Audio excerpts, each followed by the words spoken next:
জন্য বান্দাদের প্রতি মালিকের বড় মায়া।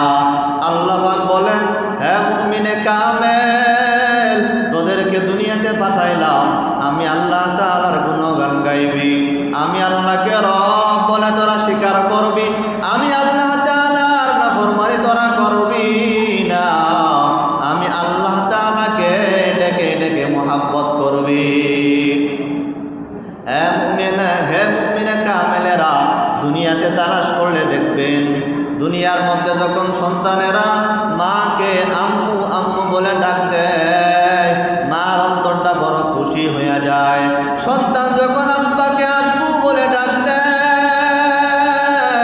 আব্বা বড় খুশি হয়।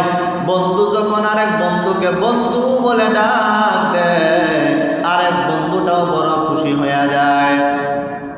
এরকম ভাবে বড় নেতাদেরকে যখন প্রজারা ডাক দেয়, ও মেম্বার সাহেব, ও চেয়ারম্যান সাহেব, ওই নেতারা বড় খুশি হয়ে যায়। আমার মালিক কেমন যেন বলে, হে উম্মতের দল, তোর সেই জবান দিয়ে আম্মুকে আম্মু বলে ডাকলি, তোর আম্মু বড় খুশি হয়ে গেল। তোর সেই জবান দিয়ে আব্বুকে আব্বু বলে ডাক দিলি, তোর বাবাও বড় খুশি। যেই জবান দিয়া বন্ধুকে বন্ধু বলিয়া ডাক দিলি, বন্ধু বড় খুশি হইয়া যায়। ওই জবান তো দিছিলাম আমি আল্লাহ, আর ওই জবানটা দিয়া যদি আমি আল্লাহ তাআলাকে একবার আল্লাহ বলিয়া ডাক দেও, আমি আল্লাহর কুদরতি পরানটাও তো খুশি হইয়া যায়। এই জন্য আল্লাহ তাআলাকে ডাক দেওয়ার দরকার আছে না নাই? এই জন্য আল্লাহ তাআলাকে মায়ার সাথে ডাক দেব, মোহাব্বতের সাথে মাওলাকে ডাকবো। হে বান্দারে, দুনিয়াতে মানুষগুলো কত অর্ধেক সময় নষ্ট করলো, মাওলার গুণগান গায় না, মাওলার ডাকে সাড়া দেয় না।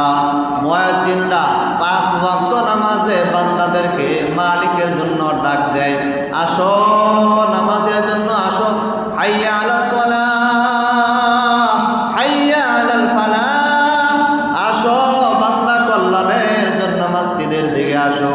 মুয়াজ্জিনরা 5 বেলায় ডাক দেয়, আর আমার মাওলা এমন একটা সময় আছে বান্দাদেরকে মালিক নিজে আইসা ডাক দেয়।